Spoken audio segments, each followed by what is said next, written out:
नमस्कार दोस्तों, मैं नीलम आप सभी का अपने चैनल में स्वागत करती हूँ। जैसा कि दोस्तों आप सभी जानते हैं, करवा चौथ का व्रत हर सुहागिन महिलाएं अपने पति की लंबी आयु और उन्नति के लिए रखती है। दोस्तों, आज मैं आपके साथ करवा चौथ की बहुत ही पुरानी कथा लेकर के आई हूँ और बहुत ही पुरानी कथा सुनाऊंगी। उम्मीद करती हूँ आप सबको पसंद आएगी। दोस्तों, बहुत समय पहले की बात है कि एक साहूकार के 7 बेटे और उनकी एक बेटी थी जिसका नाम करवा था। सभी सातों भाई बहन अपनी बहन करवा से बहुत ही ज़्यादा प्यार करते थे। यहाँ तक कि वे पहले अपनी बहन को खाना खिलाते थे, उसके बाद ही सातों भाई खाना खाते थे। एक दिन की बात है कि उनकी बहन की शादी हो गई। वह अपने ससुराल चली गई। ससुराल से मायके जब उनकी बहन आई तो उस दिन करवा चौथ का व्रत था।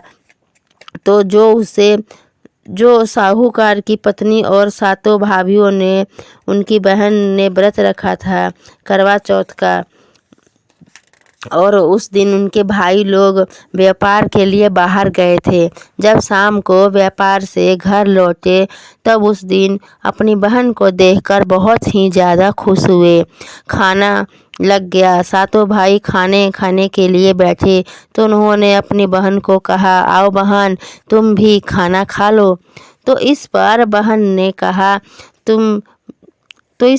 ने कहा, नहीं भाई, मैं करवा चौथ का व्रत रखी हूँ, मैं अभी नहीं खाना खाऊंगी, आप लोग खा लीजिए। बहन काफ़ी बेचैन थी और भूख प्यास से व्याकुल हो रही थी। तो बहन ने कहा, भाई जब तक कि मैं चंद्रमा को अर्घ नहीं दे लेती तब तक मैं कुछ नहीं खाऊंगी और ना ही पीऊंगी।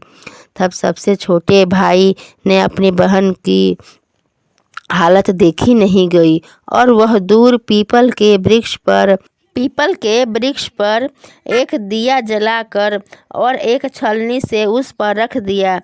दूर से देखने पर ऐसा लग रहा था कि जैसे कि मानो चांद ही निकल गया हो। हाँ, मतलब कि दूर से देखने पर ऐसा लग रहा था ना कि चंद्रमा निकल गया है। और उसके बाद में उसने अपनी बहन को बताया कि बहन आओ देखो, चांद निकल गया है, आओ पूजा करके भोजन ग्रहण कर लो। यह सुनकर उसकी बहन बहुत ही ज़्यादा खुश हो जाती है और वह छत पर जाकर चांद को देखने लगती है और उसने चंद्रमा को मतलब को समझ जाती है कि हाँ चंद्रमा निकल गए हैं और अर्घ देती है। और अर्घ देकर खाना खाने जैसे ही बैठ जाती है, जैसे ही वो खाने का पहला टुकड़ा अपने मुंह में डालती है तो उसे पहले छींक आ जाता है, और जब वह दूसरा टुकड़ा मुंह में डालती है तो उसमें बाल निकल जाता है।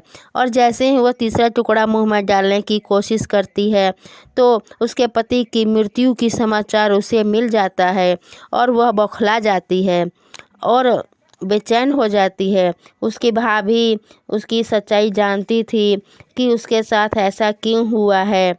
करवा चौथ का व्रत गलत तरीके से टूटने के कारण देवताओं ने उसे नाराज हो गए हैं, तो उन्होंने ऐसा किया। इधर करवा भी सच्चाई से अवगत हो गई। सच जानने के बाद उसने निश्चय किया कि वो जब तक अपने पति का अंतिम संस्कार नहीं होने देगी, जब तक कि करवा की पूजा से पुनः अपने पति को जीवित ना कर ले। वो अपने पति की शव के पास ही बैठी रहती थी और हमेशा उसका देखभाल करती थी। उसके ऊपर उगने वाली सुई नाम का घास एकत्रित करती जाती और 1 साल के बाद फिर करवा चौथ का दिन आता है और उसकी सभी भाभी और करवा चौथ का व्रत रखती है। जब भाभियाँ उसे आशीर्वाद लेने आती है तो वह प्रत्येक भाभी से कहती है, यम सुई ले लो, पीड़ सुई दे दो, मुझे अपने जैसा सुहागिन बना दो, ऐसा आग्रह करती है। लेकिन हर बार भाभी उसे अगली भाभी का आग्रह करने को कहकर चली जाती है।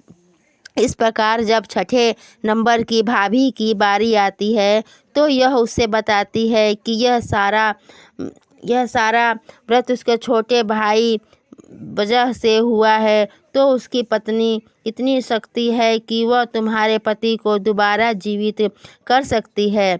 वह तुम्हारे पति को दोबारा जीवित कर सकती है। इसीलिए जब वो आए तो तुम उसे पकड़ लो और जब तक वह तुम्हारे पति को जीवित ना कर दे उसे जाने मत देना। ऐसा कहकर वह चली गई। उसे जाने मत देना, ठीक है। सबसे अंत में छोटी भाभी आती है और वह उनसे भी सुहागिन बनने का आग्रह करती है, लेकिन वह टाल मटोल करने लगती है। उसे देखकर करवा उसे पकड़ लेती है और अपने सुहाग को जिंदा करने के लिए कहती है। भाभी उसे छुड़ाने के लिए बहुत ही ज़्यादा कोशिश करती है, पर वह करवा से अपने आप को छुड़ा नहीं पाती। अंत में करवा की तपस्या को देखकर भाभी पसीज जाती है और अपनी छोटी उंगली को चीरकर उसमें से अमृत उसके पति के मुंह में डाल देती है। करवा का पति तुरंत ही सीढ़ी गणेश करता हुआ बैठ जाता है। इस प्रकार प्रभु की कृपा से माता करवा को उनका सुहाग वापस मिल जाता है। हे माता गौरी, जिस प्रकार करवा का पति वापस चिर सुहागन का आशीर्वाद आपको मिला है, वैसा ही आशीर्वाद हम सभी सुहागन स्त्रियों को मिले और सभी के पति की लंबी आयु हो।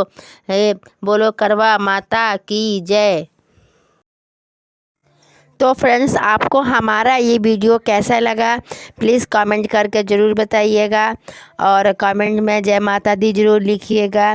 और जिस तरह से माता करवा का आशीर्वाद मिला है सदा सुहागिन होने का, उसी तरह भगवान से प्रार्थना करते हैं कि हम सभी सुहागिन बहनों को सदा सुहागिन होने का आशीर्वाद प्राप्त हो।